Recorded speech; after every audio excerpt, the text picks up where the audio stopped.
Welcome to Flat Earth Debate Live. I'm your host, Nathan Oakley, and if you are new to this channel, or you've not done so already, then be sure to subscribe, hit the bell notification icon and join button to keep up to date with the Flat Earth Debate. If you'd like to support the channel, there is a super chat that runs alongside each of these shows while they are live. There's also a PayPal, Patreon and crypto link in the info box below the video. Most importantly, if you'd like to join the discussion, simply mute the page you are currently watching, then click the link in the info box below this video to join the panel and express your views on the nature of Earth. If you do join, please don't swear. If you do, you'll be ejected, and if you are, please don't try to rejoin the stream using sock accounts. You'll be warmly welcome back on the next stream. Please also share the show on social media. Sharing the show obviously increases the live audience, but this in turn increases the chances of a more diverse panel, so please share the show on Facebook and Twitter.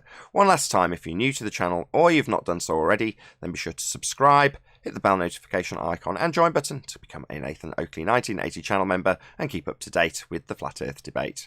Now we are joined by 10th Man, Neil, Flatzoid, and a whole bunch of people on Discord, so welcome one and all. Hello, hello. Happy Monday. That was far too South African for my ears. I'm sorry. Korean. Hello, how are you? Yeah. Thought you were Casual racism wasn't what I expected to start the show with, but there we go. Just racy lacism. Shout out to Jimmy Carr. Any evidence of a physical geometric sphere edge horizon formerly known as Earth curvature? Not from the city of Seaside. That would be a no, because even the ballers are throwing it away these days. Wait, Yeah. they might have seen it from the rocket launch. Good point there, Flatzoid.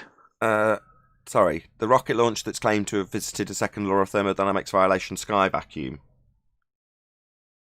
That's correct. No, they didn't see it from that. Can we go back to Flatzoid's response? Even the ballers are Please. saying it's not there? Oh, that response. Yeah, sure. Yeah. Yeah. Oh, I thought you meant. Okay, I guess.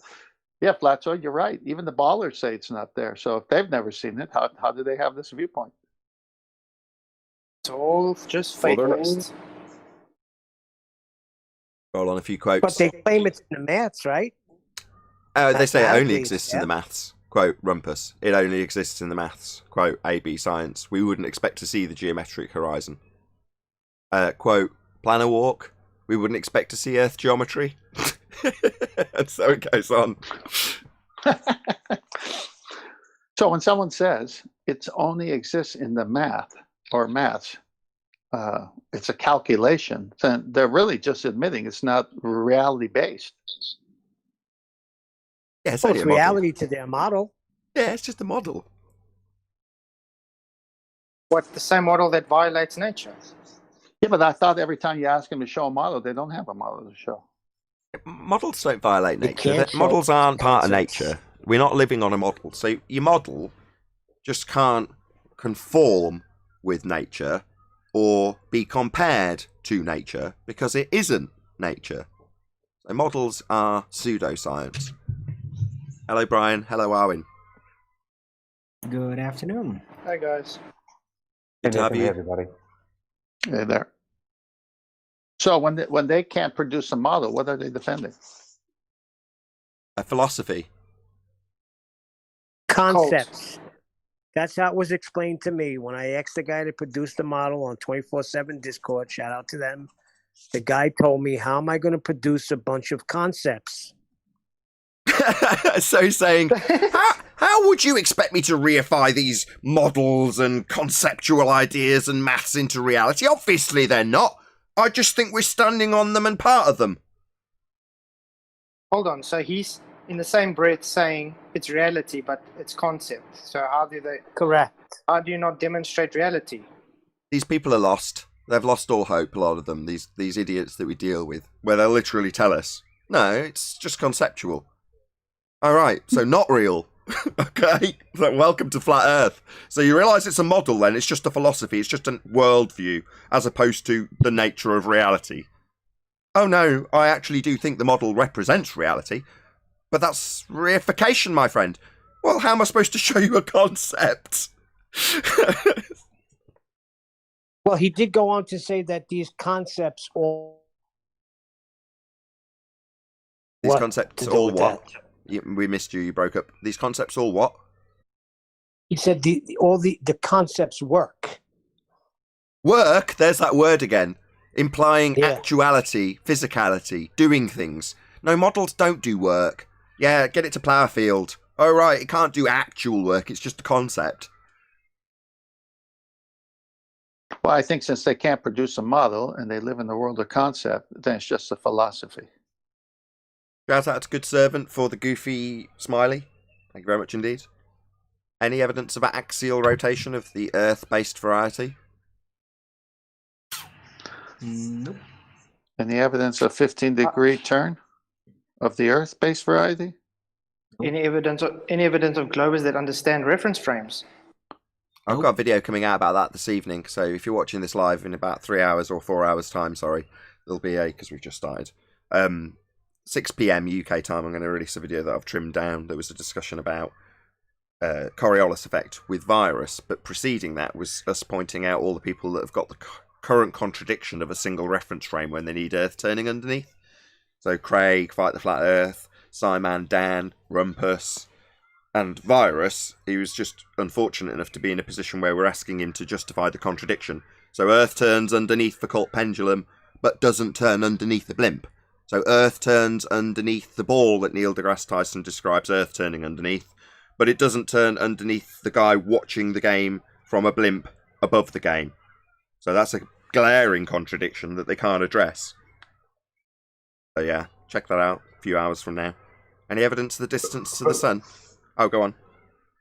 I was just say, remember the Dr. Becky video that she brought out, the one Tent was commenting on, about how there's a constant motion of the Earth, and that's why we don't feel anything, because it's a constant motion. You know, this rubbish.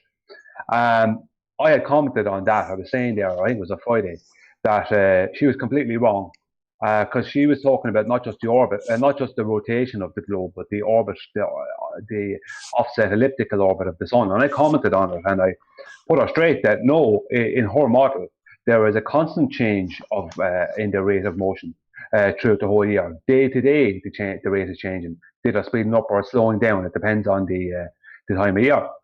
And this guy online told me I was wrong. And I said, no, I'm not. And it turns out, after a load of messages to and fro with him, he kept on trying to change the subject.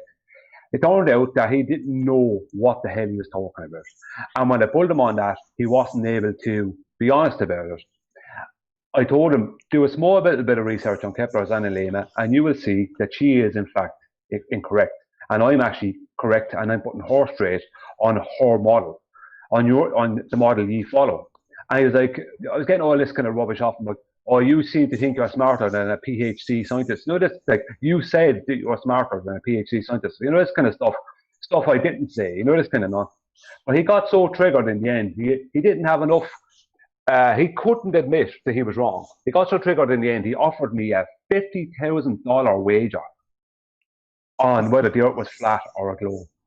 And I said, no, I would never get involved in a financial situation with someone who can't be honest when there isn't even $1 involved. This is how ridiculous it was. Like, what kind of money does this guy have? I was supposed to front half of it, $25,000. He was supposed to front the other $25,000. I mean, what kind of money do these people have if they're willing to throw that kind of money, these kind of crazy things? And it was all because the reason, and I said to him, the only reason you're looking for a wager is because you are trying to avoid, you're giving me this big wager to deal with, because you're trying to avoid admitting you're wrong. Right. So he was willing to throw out a $50,000 wager at me to just not admit that he was wrong. Yeah, the bottom line is we know their rhetoric better than they do, and that's how you expect the winning side of any argument to be. They're not only going to know their own side like the back of their hand, they're going to know the opponent's side like the back of their hand. So when it comes to someone like Dr. Becky, flying in the face of the rhetoric, flat earthers do understand your rhetoric better than you do and can correct Dr. Becky on her own smegging model that she doesn't understand. And of course Brian's right. Of course he's looked into it more than Becky used in a cursory Google search and then made a video that's got a bazillion views, giving the wrong rhetoric. Yeah, that requires a $50,000 wager about a completely separate subject. When you're talking about the analemma, well, let's challenge you with a 50,000 bet about whether it's flat. Hang on, your claim on your model, nothing to do with flat versus round, is being incorrectly put across to thousands, if not tens of thousands, if not hundreds of thousands of people by this clown Becky who doesn't even understand her own model. Now, we're more than content. We're more than content as flat earthers to correct you fundies about your model so that we can pummel it. That's all we're asking. Quote your own nonsense correctly so we can beat it into oblivion. We don't want to have to mess around correcting you about your own nonsense being wrong in the first instance, to then have to pummel it. We need you to understand that you're supposed to have elliptical motion with speed changes. Not you wouldn't see anything, there's nothing to see here, as Becky's claiming. Wrong. Now, you've got to man up, Becky, excuse the pun, and accept when you're wrong, which you are. Brian, set you straight. We're having to deal this over and over again, and we've already made a video about it. What will it be? 15 times of us pointing out how wrong Becky is about her own bloody model, and then she'll make a response going, oh, they've made 15 videos about me, like Simon Dan did, when he cocked up and messed up reference frames, you guys claim. Well, what's interesting is that... Okay, go on, Flat, sorry. See, this is the sad thing. I mean, even with me, I'll have the same with the... She's got all the trolls trying to do her battles for her. I mean, if she's so clever with a PhD, why can't you just answer one simple question? I mean, it's... Well, she hasn't answered a simple question from a year ago that I posted, but it's interesting to me that in the video, trains, cars, and planes, can't sense anything, can't feel anything. You move as one? Are you kidding me? And even the baller's been on the train and felt it. Car driving every day for most, you feel it. Planes, most people been on planes, you feel it. So really, they don't move as one, and you would have no Coriolis force or effect to even talk about if they did. So all your toilet arguments are going down the drain, boys. Sorry, but Dan, you're telling me you wouldn't be able to feel inertial force at 1,000 miles an hour? I'm not telling you anything. They're telling you you can't feel these things. I go, wait a minute. Then why are you arguing Coriolis? Good answer. Because there's a danger, right? Brian gets into explaining to Dr. Becky how she's got her own claim wrong. And the next thing you know, Brian's having to argue with their side about their own claim. It's like, nah, as much as, Brian's right to correct her, she should know her own claim. It's not about questions that she's being asked. It's about her understanding her own rhetoric and actually putting it across correctly in the first place. In other words, don't get it wrong, because then you have to have flat earthers come along and embarrassingly point out how your own model works, like Brian's done. Well, we, as I say, just want to pummel the actual claim. Oh, so we've got elliptical motion. Well, that would give us speed changes, as is claimed, and you'd notice. That's what Brian wants to get to. He doesn't want to spend 2 days arguing with Becky about her own bloody claim that she doesn't know. Exactly. You shouldn't have to be putting them straight. They should be putting out their own rhetoric correctly. Exactly. Yeah. So, Becky needs to make some corrections. Why are flat earthers having to correct heliocentrists about heliocentrism? It's pathetic. You should know your own bloody argument and model better than we do. Not the other way round. Oh, well, that's just what happens when you're on the losing side of the argument. Your opponent, because they're right, not only knows your side of the nonsense you spew better than you do, we know how we can explain our side. Yeah, that's why we are winning. There is no 2 reference frames. There is no earth turning underneath. The fact that Becky thinks, oh, there's nothing to see here. Yeah, there should be a 15 degrees an hour turn of the earth underneath, stuff not attached. Why isn't she talking about the apparent, meaning you should see it, deviation that we get told is supposed to be proving Earth spins? But nothing to see here, right, Becky? Wrong. Just a fool who doesn't understand your own religion. Yeah, and another thing on the comment I left for her, I had other people coming in commenting, and they started using mathematics. So they started trying to break it down into kilometers per hour and how much it would change over a course of an hour or a day. And what they started doing is just breaking it down to such a point where it didn't look like it was any big deal. You know, this kind of nonsense. It's only a small bit of motion. This is what they try to make it look like. And I said to them, there was 2 or 3 of them, maybe 4, commenting at the same time about this one guy's mathematics. And I said, instead of putting out fancy mathematics, just state in miles per hour what the difference would be from between 2 6-month periods. Oh, sorry, from not 6 months, but from December 21st to June 21st. The 2 different speeds of the supposed orbit of the sun by the globe Earth. I said, just give it to me. Just give it, not to me, I already knew it. But put it out there in black and white, exactly what it is, because it's thousands of miles an hour of a difference. So what they tried to do was, for anyone reading the trade, they were basically breaking it down into kilometers an hour and making it seem, kind of sieving it out into small segments to try and kind of take away that there was any real motion that you would notice. Now, this kind of thing. And I said, no, put it down in miles per hour, what it would be between December 21st and June 21st. Right? And none of them, 3 or 4 of them, none of them would do it. They kept on arguing with me, saying, that the maths are already there, we don't need any more. I said, you know what I mean? I said, why won't you do it? You won't do it. None of you will put it down straight what it really is. The difference really would be within 12 months in the supposed rotation speed. The orbit of the sun speed. They won't put it down because anyone reading the trade will see how absolutely ridiculous the claim is. And they wouldn't. No one, and I'm still getting comments on it.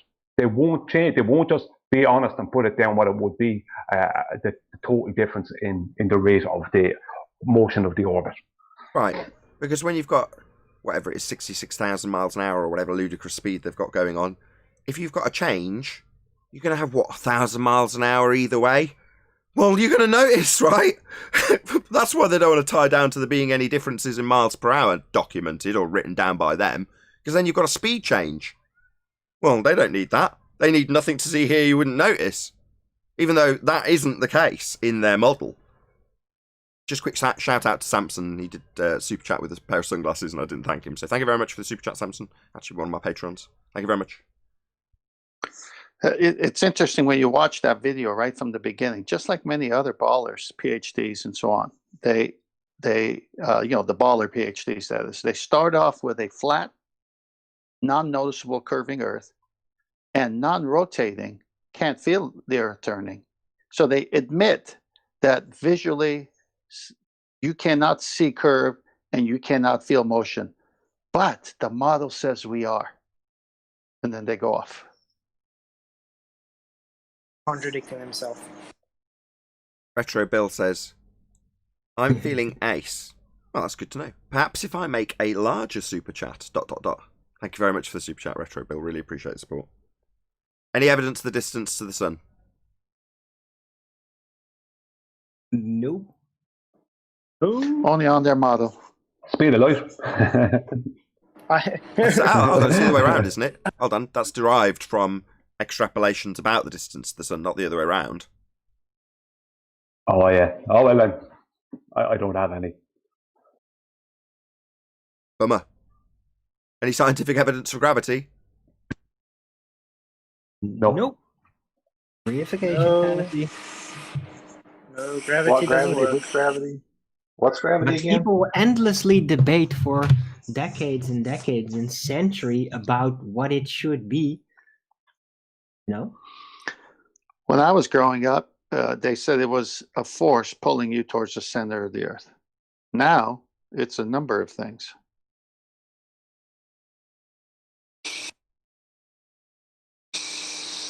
Any single viable hypothesis from any of the fields of astronomy, cosmology, or astrophysics? Not yet.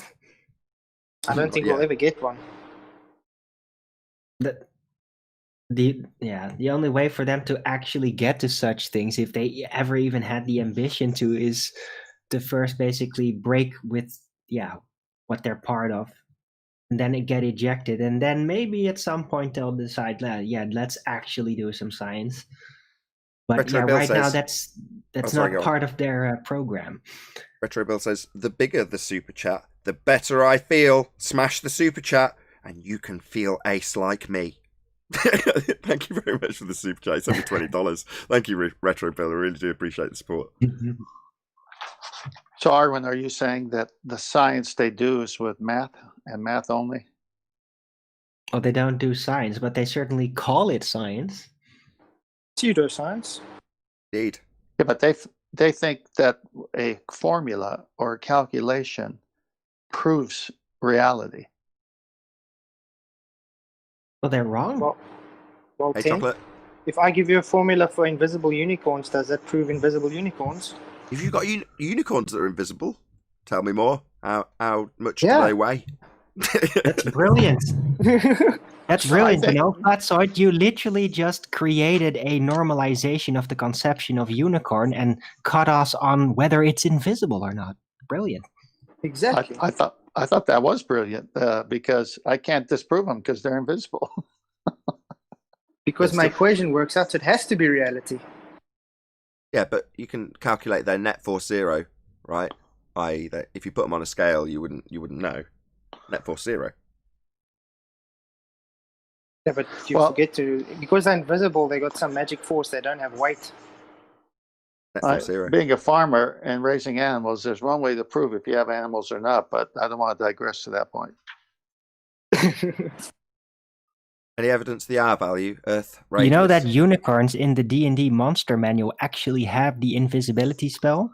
That's absolutely fascinating. Any evidence the R value? There are be none here.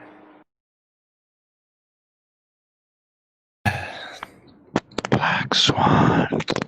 Yeah. Yeah, my name is very deceptive when it comes to that. Chocolate. No, there's no evidence of our value. Yes. Good morning, guys.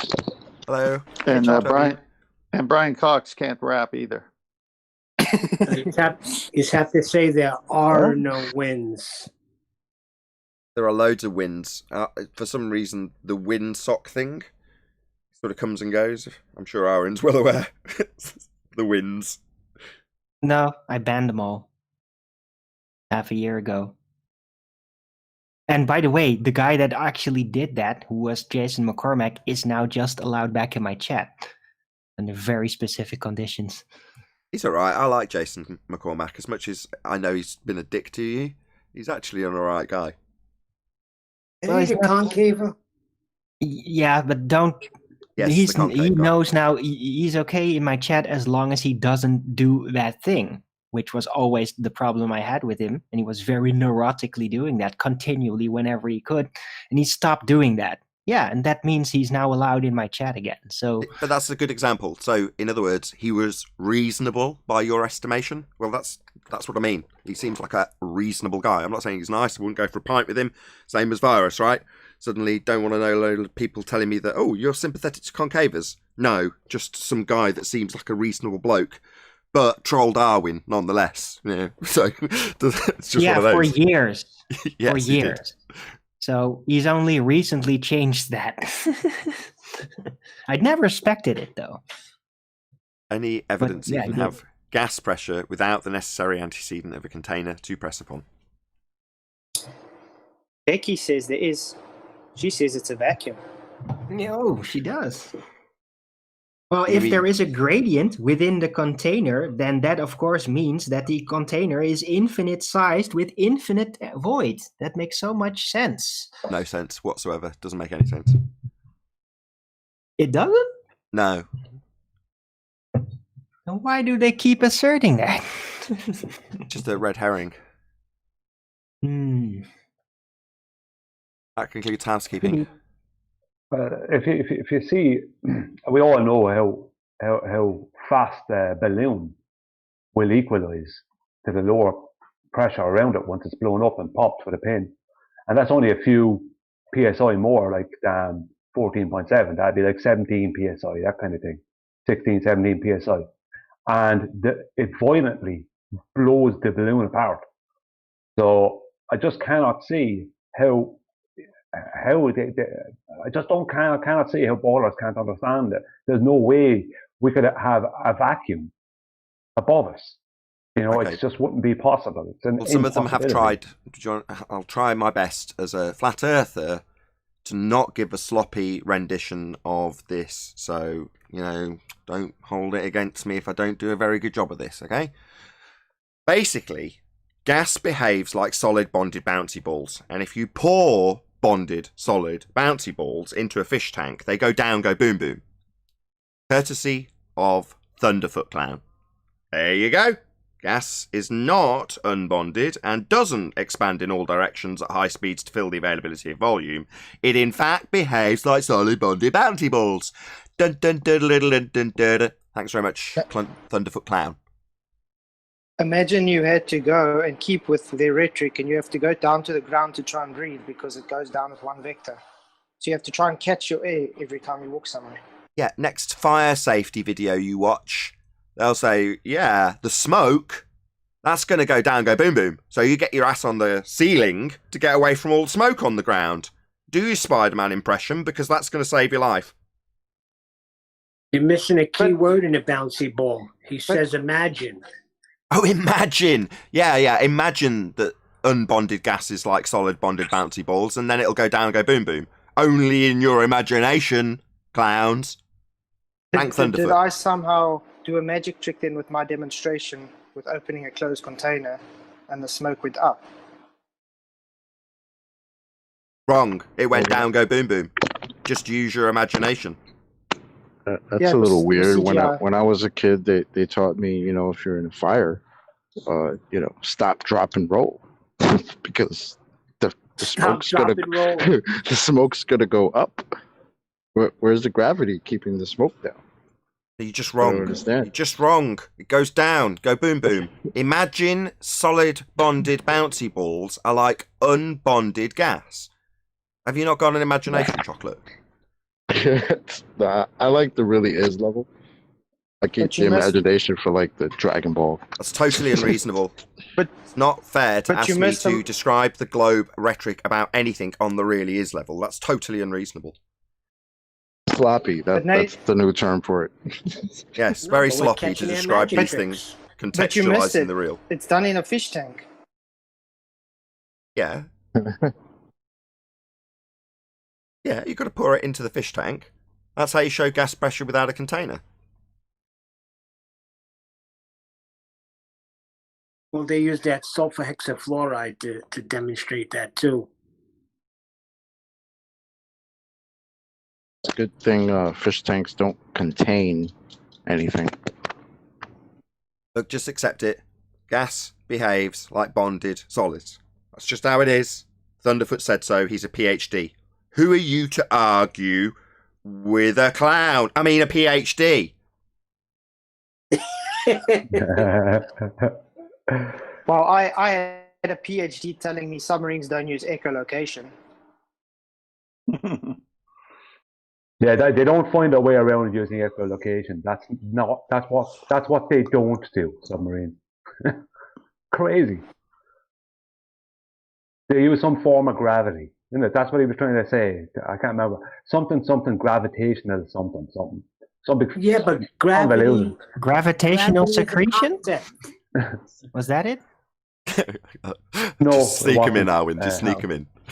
Secretion. Don't repeat it. Just let him sneak these things in subtly. Preferably when other people are talking. You gotta know that somebody heard it though, otherwise 10 minutes later you'll be like, nobody got my joke. But isn't gravity the bending of space-time? Isn't that a concept? Yeah. Imagine time as a medium. Now imagine it bending. There you go. Done. But okay, so how does that keep gas pressure? Hold on. Go ahead, Neil. How does that keep gas pressure then? Imagine. No, I covered this. Imagine gas go down, go boom boom like solid bonded bouncy balls. And you don't need a container. You don't need a lid, because gas isn't expanding in all directions when I describe it as solid bonded bouncy balls. Courtesy of PhD, Thunderfoot Clown. No, Nathan, you're wrong. Because energy and matter are interchangeable. So actually the same thing. So it will go down. Look, the bottom line here is, joking aside, entropy will take hold. Gas will fill the space. even if it's super dense man-made sulfur hexafluoride poured into a fish tank, it still has to be contained in the cylinder they roll it in. And they have to put a lid over it when they pump it in, because the turbulence of the air, based on the fact the gas is unbonded, means that it has gaps for other gases to get between. Now, because it's very inert, it means that the entropy increase will be slower, but it's still going to suffer an entropy increase. Given enough time, the sulfur hexafluoride will dissipate and fill the availability of volume it has to fill. It's natural law. It's called entropy. It's not like you can pump sulfur hexafluoride from a sealed canister into a fish tank with cardboard over the top and then walk away and come back a week later and it still be there. That's never going to happen. It will fill the availability of volume. Entropy increase. It's proportional to time. Well, isn't this the example of the dry ice as well? Same principle. It's all going to be subject to entropy increase. Doesn't matter which example you throw at me. Well, I was in nightclubs years ago, raves and all that, and they pumped out loads of dry ice. And I guarantee if you went back to them places now, that dry ice is gone. No, wrong. No, it'll have just rolled away like solid bonded bouncy balls. To contain a gas, you need a solid container to contain it, whether it be plastic, metal, glass, something. You need something that's solid to contain it. So what is the density of gravity? Because they claim gravity is creating a density gradient, a pressure gradient. But that's a concept. Gradient. No. It's the density that creates the gravity. And the gravity creates the density. It's concepts can't create anything. They can conceptually. Just think about it, Neil. Thinking about it, my brain's frying. Well, then it did its job. That's exactly what it's supposed to do. Yeah, sounds like it's working. Force sounds like it's being applied. Well, gravity would have to have at least the density of plastic to hold gas. They would have to. There's no way around it. Or at least the density of water, something, just to slow the gas down from leaving, because a little bit of matter leaves their closed system, it is allowed for a little bit of matter to leave the closed system. Only a little bit. There's other ways, but yeah, it's going to cost. So you're going to have to figure it out. Anyone remember? No one's taking you up on your offer. Go ahead, Dave. Is it Dave? John. Yeah, the ballers used to come in and say that where's the container between the density gradients or the pressure gradients? I'm sorry. Well, the reason they would say that is because within their atmospheric law, they have imaginary containers between each layer that's pressing down on the layer below it. So that was oh my god, it's like the Edge from the Flat Earth Society and the Bloody Dome. Yes. It's that. So they're projecting. Essentially, they've got imaginary. Of course they have. They've got the Kármán line. Why didn't I realise this? I could kiss you. Well, yeah. That's I started looking into it when Ed brought it up, and that's the first thing I seen when I Googled it, was that there's imaginary volumes pressing down on the volumes below it. Ah. See, we can explain it just with a kettle. All right. So you boil a kettle and you get a higher pressure right next to the spout, a higher concentration of gas coming out of the narrow opening. But as you go higher up, it gets less. Kind of like a gradiated pressure of the gas that's been produced in the kettle. Now, if you went a mile above the kettle, you wouldn't even know. The gas would have spread out so much. Now, did that require individual layers of containment? Or did it just spread out and there was more being created at the ground in the kettle than there was higher up? I think you'll find containment for the gradiated pressure that can be produced inside the antecedent required to have any pressure at all. To give my kettle example, obviously if there was no containment and the sky was a vacuum, I wouldn't be boiling any kettles, I'd be dead. Ditto. if you notice in the this comments, discussion before, they'll remember? say, Sorry. Go on, John. if you look in the comments, they'll bring up that imaginary containers can contain gas, and that's what they're talking about. Is within their sphere law for gas that they have imaginary containers holding gas. Yeah, I gleaned that from what you said, and it's suddenly a penny drop moment for me because you're like, yeah, I've argued with people about their imaginary containers. So, yeah, but why would they be asking us about why you'd need separate individual containment? Well, it's a projection to not highlight the fact that they can't have gas dissipating into lower pressure zones, i.e. a gradient, because they haven't got any containment at all. So you can't just explain the gas dissipating through another gas because it's all at pressure and requires containment. So just have a whole bunch of imaginary lines with pressure gradients in between them, right? Well, where are any of them? Well, they're only conceptual, like our model, like the vacuum, like the Earth curve, like the Coriolis effect. Right. They have a virtual lid of gradiated layers of weight. Yep.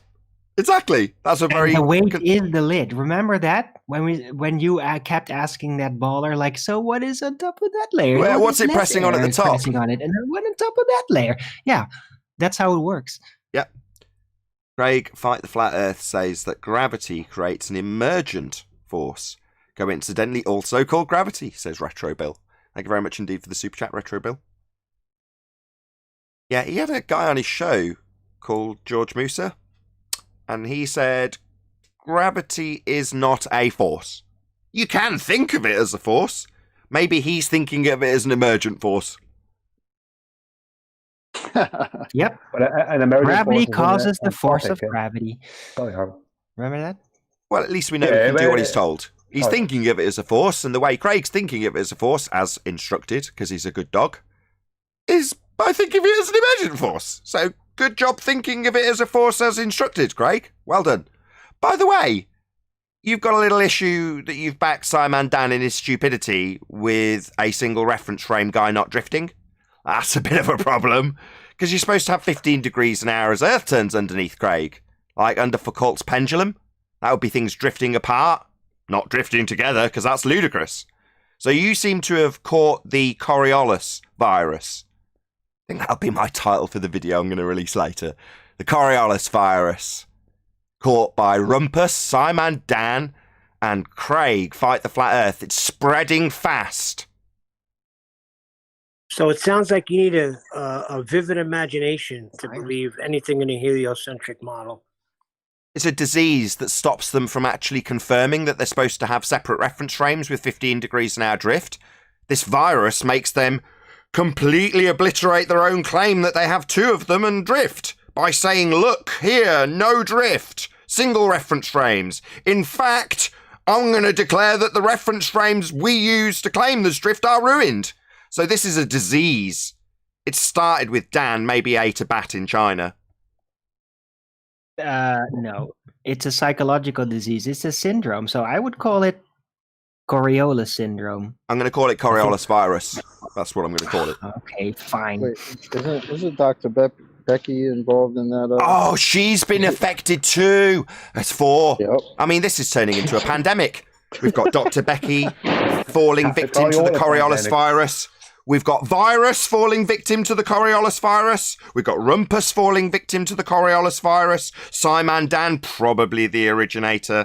Bit dirty, let's be honest. Or maybe Craig, but he seems to have caught it after the fact. We've got 5 confirmed cases of the Coriolis virus. I think Better lock down the country. Sworn to lockdown. Yep. I wonder if they're wearing their masks. I don't know, man, but they're all worrying around debunking the claim that we've got drift and telling us that the reference frames used to claim it are ruined. It's a disease. I don't care. Lockdown. I think John brought up a good point. It's not that they argue containers. They just want imaginary containers. That's a different disease. Side effect. And this emergent force they're claiming is a secondary entropic force. That's what an emergent force is, isn't it? An entropic force. So they're claiming entropy, basically, or part of. Can they make a parody about that, like Entropic Thunder? Yeah. I think I got a better one. Reference frame dislocation syndrome. You can name your video whatever you like, Arwin. Mine's being called the Coriolis virus. I know. That's fine. Why did the ballers insist on having many different definitions of entropy? I don't know. Maybe because their model doesn't comport with it. Oh yeah, of all the things that we know of in the world, the one thing that actually lies in the face more than anything else of the second law of thermodynamics is the globe model. There's nothing that is anti the second law of thermodynamics more than that. And what's that quote that you posted the other day from that scientist from years back? I mean, like if you're that was the quotation. I think Chocolate's got it handy.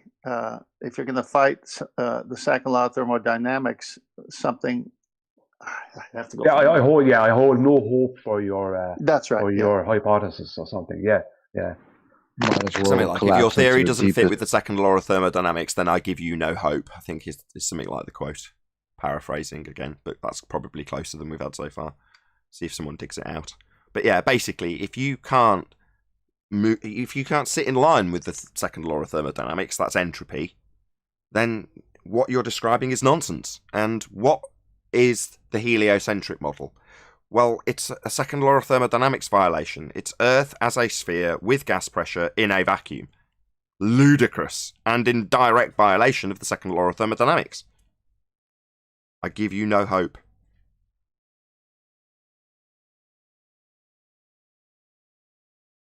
I have it there. I want to read it out, if that's okay. Yes, please, go ahead. From Arthur Eddington. If your theory is found to be against the second law of thermodynamics, I give you no hope. There is nothing for it but to collapse in deepest humiliation. Arthur Eddington. Yeah, the heliocentric model will collapse into the deepest humiliation because it is in violation of the second law of thermodynamics. Not just because that dude says so. Moreover, because it's a natural law that we observe always. Inviolable, or it wouldn't be a law. Now, these are applicable to nature, not to models. In fact, your model stands in violation of that law of nature, applicable always. Shout out to Julio Pabon, who says, those 5 cases of Coriolis virus are going to end up flattening anyways. Yeah, we've got to flatten this curve. He's right. We need to stamp out this Coriolis virus, flatten that curve. You know, what Arthur Eddington said there at the very end of it, he gives it no hope. There is nothing for it but to collapse in deepest humiliation. Is that not what exactly is happening to the globe model at this present time? I would say so. Not I'd like the to most know. Accurate. I'd like to know the timeline. It's just something I'm intrigued about. How long have we really had this nonsense for? And if you told me tomorrow that it was 100 years, as in everybody was under the same misapprehension for 100 years, in other words, that was like the cut-off point for the old way, I'd believe you if you were to tell me that. I don't think heliocentrism as a philosophy, as a world outlook, has been around that long. I really don't. I don't same thinking too, because again, I mean, you know, as much as you can trust whatever sources are out there, according to some historical facts, that it's like people were getting arrested in the 1900s for trying to teach the Paul model. So that's in the that's 1900s. No. The Greeks knew about it for thousands of years. Come on. Well, yeah, that's what the history books say. To my man who was trying to teach people about it, they wanted to throw him in jail. But that's exactly, you've got contrary history or contradicting history. But yeah, so the history books have got these imaginary characters from thousands of years ago. And, you know, as far as I'm concerned, if there's no primary source evidence for these people, they're just fabrications. They just made them up. As I've said before, a couple of years ago, back in 2016, this claim of the Greeks were the first heliocentricists or whatever. I went and I found the oldest known globe in the world, which was said to be from 1492. Now, if any remember what a football looked like, a soccer football for the American friends, many years ago, it was like a brown leather stitched together thing. Well, this is what was shown. It was like a tan leather, like a football, kind of a sphere-shaped football thing from 1492, with a load of supposed continent type diagram types things on it.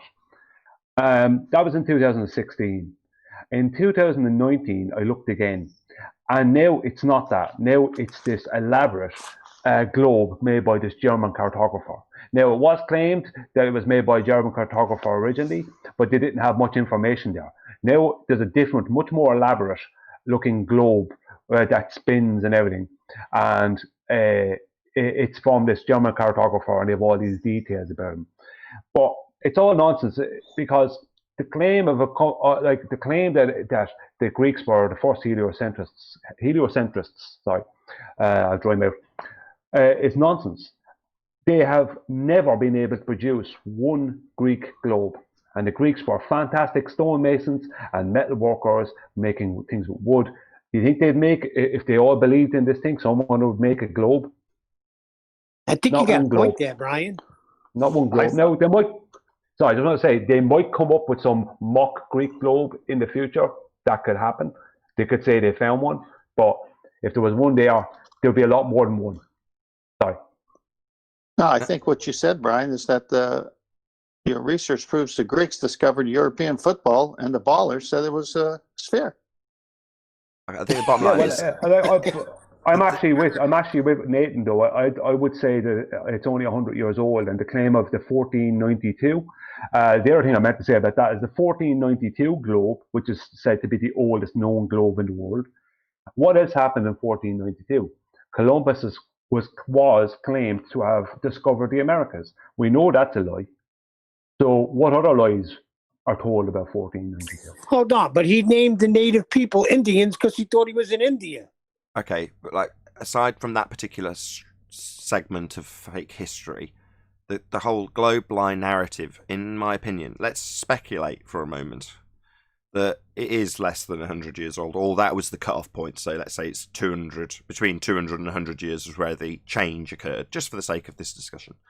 Well, that would mean that it basically hasn't taken hold. It's not been around long enough to have taken hold, and we're at that point now where it seems to have been a failure as a lie. In other words, it hasn't rooted deep enough for people to have forgotten and not realised. Almost, but not quite long enough. Yeah, even if you look at some of the older flat earthers from back in history, you go back into the 1800s and there was a load of flat earthers. You know, it wasn't something that was unheard of. You know, so and they were all believers in the Genesis model, not the flat Earth Society model. They're all Genesis models, where believers where there was an enclosed dome structure, like they say in Genesis. But there's been flat earthers around all the time, up into the early 2000s, even. And now we turned up in 2015. Now, obviously, Matt Powerland and that knew a bit about it before that, but we've always been around. This is not some new idea. Yeah, but the shift came with NASA. That's when the big shift happened. I agree. That's where they dropped the ball. Boom! Yeah, I agree. Mm-hmm. I was trying to find it. There was an article I found, I don't know, was it like last year or before last? I was trying to find it while you guys were talking. But it was actually a newspaper article that said the actual Greeks actually said, I think it was back the 1800s or 1900s, that the Greeks believed in the flat earth. So I was trying to find it. If I can find it, I'll try to share it and post it. I'm looking for it. Thank you. But by the same token, it's like, I don't trust any of it. You can't cite this stuff on our side if we're going to poo-poo it for them. So, as much as it's interesting and it shows there's a balance of evidence that goes both ways, I personally wouldn't be citing it. You know what I mean? It's like... No, I got you. Yeah. It's like utilising anything NASA says. You know, unless it's something that's overtly true and has many, many, many references, in which case it's quite a good laugh to use NASA, because that becomes a hostile witness, as opposed to relying upon it as the only one. For example, gas pressure needing containment. You can find NASA citations on that, which is epic, because you can throw it in the face of your opponent, and it's their own source. Wonderful. Yeah, but see, this is when they come up and say atmospheric pressure and gas pressure is not the same thing. And when you ask them what is atmosphere comprised of, they have to answer gas. Yeah, atmo means air. Yeah, but then you break down what atmosphere means. You break that down and you knock them out. Yeah, it's begging the question. It's just saying, I believe the air is sphere-shaped. Atmo, air, sphere. So the air is in a sphere shape. Well, no, it's a contradiction in terms, because air takes the shape of its container. It's not sphere-shaped. But they assume it's sphere-shaped as a proof it's sphere-shaped and doesn't need containment. Like, well, I can prove it by begging the question that air's in a sphere shape. I've got this word atmosphere, which is part of everyone's vocabulary. We all use it all the time. Therefore, the definition means it's in a sphere and doesn't need a container. There you go. That's just as bad as pointing at the sky and going, there you go, that's gas pressure without a container. It's like, no, we're asking how that could be gas pressure without a container, because we'd have no gas. Don't just point at it and say, well, because it's a containerless vacuum. That's not going to somehow get around the second law of thermodynamics violation. Isn't that called circular reasoning? Yeah, begging the question, circular reasoning, same thing. It's like saying, how can you make a waterbed more bouncy? And they say, how? And you say, add spring water. Boom, boom! He doesn't make jokes often, but when he does, he makes great ones.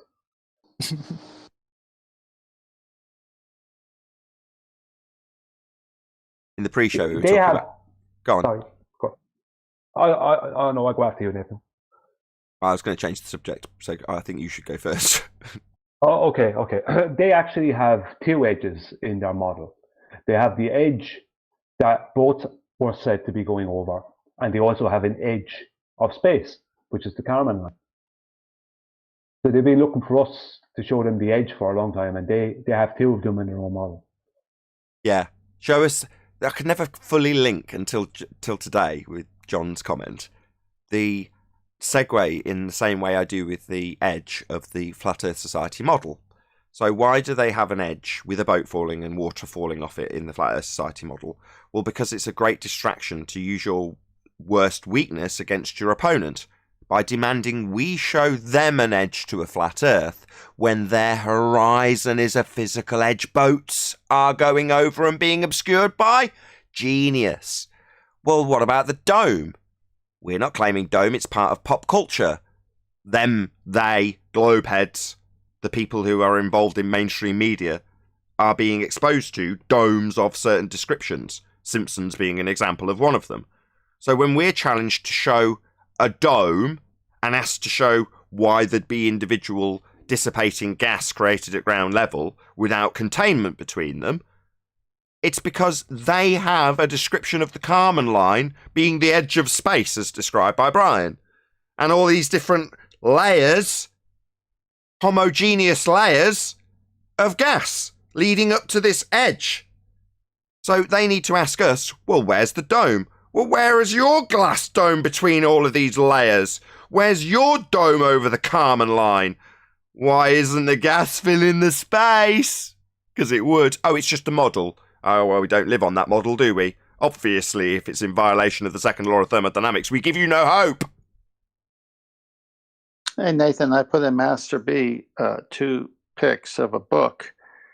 One is the cover, and then as you turn the page, I downloaded the whole book from one of those free sites on the internet. This is dated May 1908. And here's a guy basically doing a flat earth book. And if you go to the page that has the writing on it, somewhere down just below the middle, he says a few things about Newton's ideas as I can't pronounce that word, superstition, and he also says woe to him, and etc. So there's people fighting what was attributed to Newton back then, and also the nature of the Earth back then. So flat Earth has been around for a while. It's always been around. They just try to change history so people think it hasn't been around. That's all. I got one I can't find right now, but it's in the 1800s. Full book, full arguments. I mean, just like our show has arguments and housekeeping questions. It's these great finds. But like I said, my great-grandmother, she was taught in school flat Earth, and that was in the late 1800s. I mean, hello. If you still taught that in the school in the 1800s, how can they say it has been going on for 2,000 years? Yeah, but those are conflicting because you have Nathan's relatives told him they were taught a globe, right, Nathan? Well, I was going to say, where was your grandmother? Is this in South Africa? It was Netherlands. The Netherlands? Nah. I mean, let me think about this for a second. That's pretty well developed generally. I was going to say, the reason my grandmother in that, or slightly later than that period, hadn't been, is because I think in terms of us here in the UK, we're about as westernised, because we're on the cutting edge of being westernised. So the fact that she was completely, from her earliest memory, taught globe, it isn't shocking. You know, we would expect to be on the cutting edge of that here in the UK. That's not being big-headed about the UK. I'm just saying in terms of pop culture and stuff, that's just where it sits throughout history, right? We're going to be on the cutting edge of that. So if there's going to be an indoctrination, you know, you'd expect to see it in Italy and the UK, and, you know, in modern times, it would be the same in America. It would get there first. You know, you'd expect them to be now, but back then, if it was being compared to the States, you'd say no, it's a good chance that the Americans might have had the old-fashioned flat earth teachings, and there's certainly examples that have been made of exactly that, right? Yeah, Dave Weiss had some old lady that said she was taught a flat earth. Exactly. Yeah, but then one day it was just all of a sudden taught as globe. She used to say that. She didn't understand why. It just changed. That's right. The Moon Islands. Yeah, but that's a perfect example. That's not just like some TV interview. That's David Weiss chatting to a really old lady. She was over 100 years old, and discussing exactly that, the change that she encountered. It's just weird. But, you know, first-hand accounts means that there's a... That's why I say, or why I brought the subject up in the first place. If it's only been 100 years of consistency, at least, then there's going to be people like Dave Weiss capable of going to somebody of that generation, precisely like he's done, and discussed how, no, I was taught how it was all flat. You know, Mr. Sensible, he has a second video out. I haven't watched it, but I seen him arguing with a tent. A tent put up a thing where he was having some to and fro with him, and he claims that he sent up a balloon, and what I saw him write the tent was that the pressure went from 14.7 to wherever his balloon went to 0.3 psi. What's PSI? We'll get into this in the after show. So with that, I'll say first and foremost, if you're watching this on either Nathan Oakley 1980 or Nathan Oakley Premiering streams, then stay tuned, as there will be an after show to follow. Unfortunately, if you are watching this live, this is where we bid you farewell. A huge, massive, enormous thank you to all of you who smashed the super chat, liked, commented, shared, subscribed, and all that good stuff. Once again, stay tuned if you're watching on either Premiering stream. I've been Nathan Oakley, and I'll see you all in the next video.